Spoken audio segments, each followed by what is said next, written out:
ganda mano modake kaunti ma Migori duto te wabiro bedo kwa lose. Wadhi ne achiel kachiel nyaka kaunti ma Kisumu kama nitiere gi Laktar Onyango Ndong'a.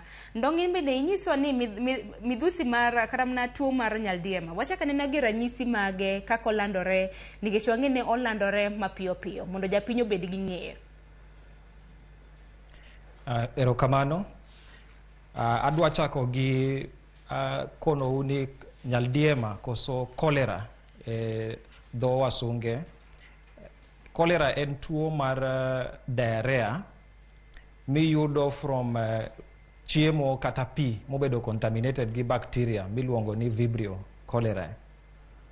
To the main symptoms mag tuo mar cholera ni en diarrhea, especially nyithindo manigi igni below 5 years old, to nyalo affect kata adults. To kibedo gi diarrhea, patients moko nyalo biro gi symptoms kaka dehydration.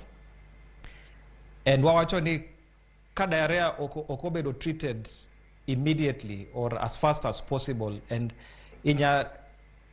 jatuo nyato within a few hours of contracting cholera.